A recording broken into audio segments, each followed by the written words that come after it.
Picture this. You're standing on a blood-soaked battlefield. Bodies everywhere. 1,000 trained warriors, dead. And the weapon? A donkey's jawbone. The man holding it? Samson. The strongest man who ever walked this earth. But here's what they don't tell you. His strength was supernatural, a gift from God. And that gift became his curse. You think you know his story. The muscles, the hair, the woman who destroyed him. But Samson's life wasn't about strength. It was about choices, temptation, betrayal, and a weakness that brought him to his knees. Samson was chosen before birth, a Nazirite, set apart. His hair could never be cut. No wine would touch his lips. He was meant to deliver Israel. But even the mightiest warrior has a flaw. And Samson's? It wasn't his hair, it was his heart. From tearing lions apart with bare hands to being blinded in a Philistine prison. From supernatural victories to a final prayer that brought down an entire temple. This is the complete story, the glory, the tragedy, the redemption. Let's go back 3,000 years, to when one man's strength changed history forever. Before Samson ever lifted a sword, before he ever felt power surge through his veins, there was silence. His mother was barren, childless. In ancient Israel, that word carried shame, whispers, judgment. But God was watching, and he had a plan. One ordinary day, everything changed. An angel appeared, not to a king, not to a priest, to a woman who had given up hope. The message? Stunning. You will conceive a son. But listen carefully. This child is not ordinary. He belongs to God. From the womb, he will be a Nazirite. His hair must never be cut. No wine, no grapes, nothing unclean can touch him. Why? Because he's set apart, consecrated, holy. This wasn't just a baby announcement. This was a battle cry. Israel had been oppressed by the Philistines for 40 years. 40 years of slavery, humiliation, fear. And God's answer? One man, one child, born with a divine assignment to begin the deliverance of his people. Samson's father, Manoah, was terrified. He begged the angel to return. Teach us how to raise this boy. What must we do? The angel came back, repeated the instructions. Then something impossible happened. When Manoah offered a sacrifice, the angel ascended in the flames. Right before their eyes, they fell on their faces. They have seen God. Manoah feared that they would surely die, but they didn't die. Instead, they witnessed life. A son was born, and the Spirit of the Lord began to stir in him. Even as a child, you could sense it. Power, purpose, destiny. Samson wasn't just strong, he was anointed, chosen, marked by heaven itself. Samson grew up to be strong, handsome, and dangerous. And then he saw her. A Philistine woman, the enemy. His parents were horrified. Why her? There are women among your own people. Choose one of them. But Samson's heart was already decided. Get her for me. She's the one I want. What his parents didn't know? God was using this, stirring the pot, creating conflict. Because Israel needed a warrior, and Samson needed a reason to fight.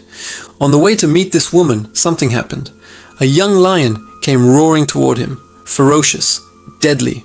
Most men would have run, but the Spirit of the Lord rushed upon Samson, and he tore that lion apart with his bare hands, like ripping paper. No weapon, just raw, supernatural power. He didn't tell anyone, he just kept walking. Days later, Samson returned on the same path. And there, in the lion's carcass, bees had made honey. Sweet, golden. He scooped it out, ate some, shared it with his parents, still didn't mention the lion. Some secrets are too wild to speak out loud. Samson's marriage with the Philistine woman was finalized. At the wedding feast, Samson made a bet. 30 men. I'll give you 7 days. Solve my riddle and I shall give you 30 linen garments and 30 changes of clothes. They agreed. And then he spoke. Out of the eater came something to eat. Out of the strong came something sweet. What is it? They couldn't solve it. Panic set in. So they threatened his bride. Get the answer or we'll burn you and your family alive. She wept, begged, manipulated. She accused Samson of hating her. You don't really love me. For 7 days, she pressed him. And finally, Samson broke. He told her. She passed on this information to everyone. What is sweeter than honey? What is stronger than a lion? Samson knew he'd been betrayed. His anger exploded. The Spirit of the Lord came upon him again. He went to another city, killed 30 men, took their clothes, paid his debt.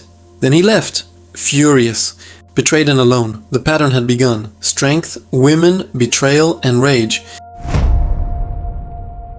When Samson cooled down, he decided to go back to his wife. He brought a gift, a young goat, peace offering. But when he arrived, her father stopped him at the door. "You can't see her. I thought you hated her, so I gave her to your best man. But don't worry, her younger sister is more beautiful. Take her instead." Samson's blood boiled. This time he said, "I have a right to get even with the Philistines. I will really harm them." And what he did next, unbelievable, insane, brilliant. He caught 300 foxes. Not 10, not 50, 300 foxes. Think about that. The patience, the planning, the sheer determination. He tied them tail to tail in pairs. Then he fastened torches between their tails, set them on fire, and released them into the Philistine fields. Chaos erupted. The foxes ran wild, spreading flames everywhere. Standing grain, vineyards, olive groves, everything burned. Their entire harvest, gone, destroyed. The Philistines' economy collapsed in one night. All because of one man's revenge. The Philistines were furious. Who did this? When they found out it was Samson and learned why he did it, they turned their anger towards Samson's former wife and her father, burned them alive. The very thing they threatened her with at the wedding, they did it. Cruelty, injustice, blood. Samson heard what they did, and his rage multiplied. He attacked them viciously, slaughtered them. Then he retreated to a cave in the rock of Etam, alone, seething, unstoppable. But the Philistines weren't done. They sent an army. At the same time, 3,000 common men from Judah came to Samson. "What have you done? Don't you realize the Philistines rule over us? You've brought trouble on us." Samson's own people were afraid of him, afraid of his power, afraid of his anger. They bound him with new ropes, handed him over to the enemy. But those ropes, they were about to mean nothing. Because when the Spirit of God moves, chains become dust. And Samson was just getting started. The Philistines saw him coming. Bound, helpless, delivered by his own people. They shouted in triumph. Victory was theirs. Finally, they had him. But they had no idea what was about to happen. The Spirit of the Lord came powerfully upon Samson. Those new ropes, they snapped like burnt flax, like thread touching fire. His hands were free, and he was surrounded by 1,000 armed warriors. No sword, no spear, no shield, just rage and the presence of God. Samson looked down. There on the ground, the fresh jawbone of a donkey, still moist. He grabbed it, and what happened next became legend. He swung that jawbone like a weapon forged in heaven. One Philistine fell, then 10, then 50. Bodies piled up, blood everywhere. They kept coming. He kept swinging. 100 dead. 200. 500. They couldn't stop him, couldn't touch him. It was supernatural slaughter. With the jawbone of a donkey, heaps upon heaps. With the jawbone of a donkey, Samson killed 1,000 men. 1,000 trained soldiers. Dead by one man with a bone. When it was over, Samson stood alone, exhausted, victorious, covered in blood. But then something hit him harder than any warrior could. Thirst. Unbearable thirst. He was dying. After all that power, after that miracle, he was about to die of dehydration. He cried out to God, "You have given your servant this great victory, but now will I die of thirst and fall into the hands of the Philistines?" Even in his brokenness, Samson knew where his strength came from, not himself, God, and God answered. He split open the hollow place in Lehi. Water gushed out. Samson drank. His strength returned. He lived. That place was called En-Hakkore, the spring of the one who cried out. A stark reminder that power comes from God, and even warriors need mercy. Samson judged Israel for 20 years. 20 years of power. 20 years of victories. But his weakness never changed. He saw a prostitute in Gaza, Philistine territory, enemy land, and he went to her, reckless, careless, playing with fire. Word spread fast. Samson is here. The Philistines set a trap. They surrounded the city, positioned men at the gate, waited all night, At dawn, we'll kill him. He's trapped. No escape. This time they thought, we have him. But Samson didn't wait until dawn. Midnight came. He woke up, walked straight to the city gate, and what he did next defied every law of nature. He grabbed the doors of the city gate, both posts, the massive bar, everything. These weren't wooden doors. They were fortified, built to withstand armies, tons of weight, immovable. Except to Samson, he ripped them out of the ground, tore them from their foundations, lifted them onto his shoulders, posts, bar, doors, everything. And he didn't just carry them a few feet. He carried them uphill, all the way to the top of the mountain facing Hebron, miles away. Picture that, a man walking through the night, carrying an entire city gate on his shoulders, up a mountain. Like it was nothing, the Philistines woke up to an empty gateway. Their trap destroyed, their security shattered, their pride crushed. This wasn't just strength, this was a message. You cannot contain me, you cannot stop me, your walls mean nothing. But here's what Samson didn't realize. While he was breaking down gates, his own walls were crumbling. The walls around his heart, his discipline, his calling. Because the next woman he would meet, she wouldn't need gates or ropes or armies. She would only need patience, tears, and lies. Her name was Delilah, and she would succeed where 1,000 warriors failed. Samson fell in love, deep, hard, blind. Her name was Delilah, and the Philistine rulers saw their opportunity. They came to her with an offer. Find out the secret of his strength. Betray him. Each of us will give you 1,100 shekels of silver. A fortune. Blood money, Delilah agreed, and the game began. She asked him sweetly, "Tell me, Samson, what makes you so strong? How could someone tie you up and subdue you?" He lied. "Tie me with 7 fresh bowstrings that haven't been dried. I'll become weak like any other man."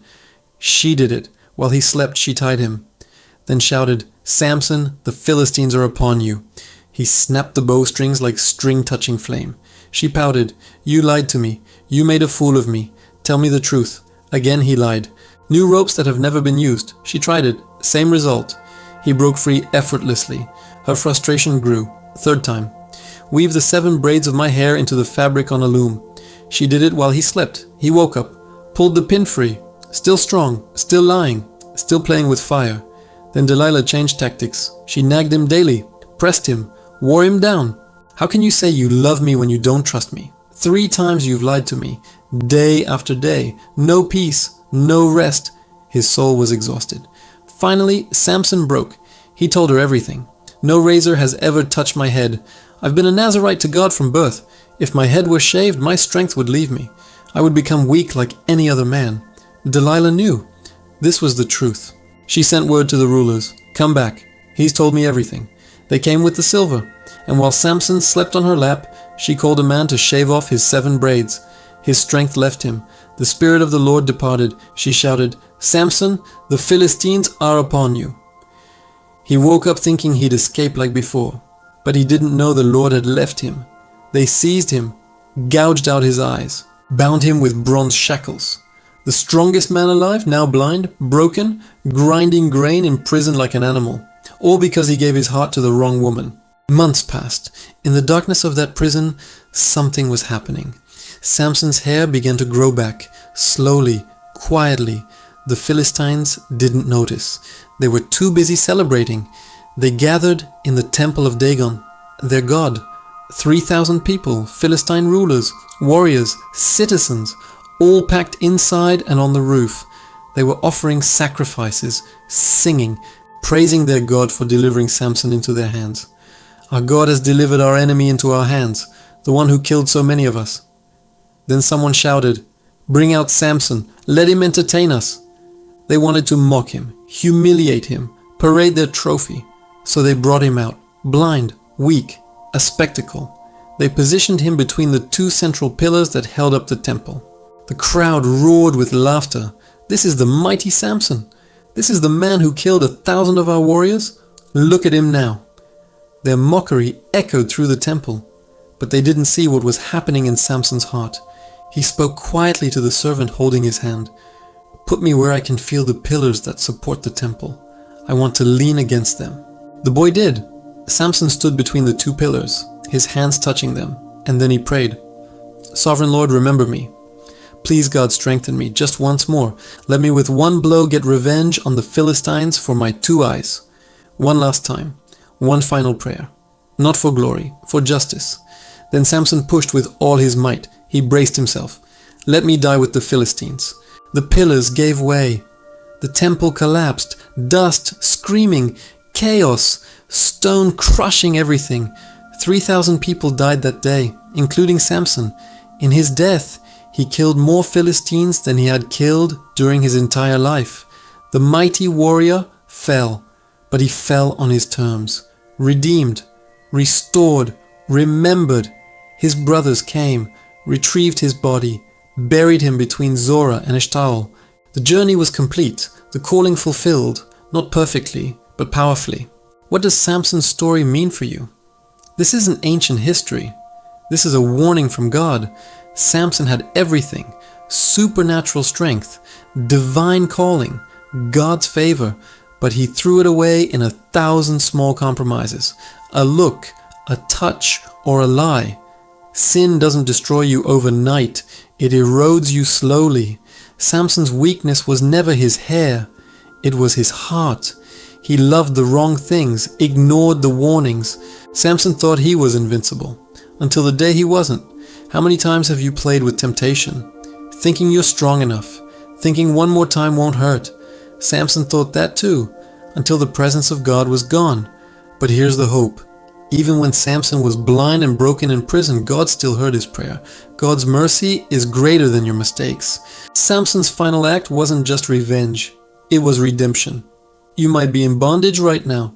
Maybe it's lust or anger, addiction, or it may be pride, but your strength can return. If you cry out to God with a humble heart, He will answer. Don't waste your calling chasing temporary pleasure. Don't trade your destiny for a moment of weakness. Samson's story is proof. It's never too late to turn back. Judges chapter 16 verse 22 tells us that Samson's hair started growing again. So even in the darkest place, God was preparing Samson for one final moment. If God can restore a blind, broken warrior, He can restore you. Hebrews chapter 11 verse 32 lists Samson among the heroes of faith, not because he was perfect, but because he trusted God. If Samson's story moved you, like this video and subscribe to our channel. Share this video with someone struggling, someone who needs to know that God still answers prayers. Drop a comment below and tell me what God spoke to you through Samson's story. What's the one thing you're taking away from this? Let's encourage each other in the faith. And don't forget that you were chosen even before you were born. You have a calling. Don't let anything steal it. Stay strong, stay faithful, and may God bless you. Now go live like the warrior you were created to be.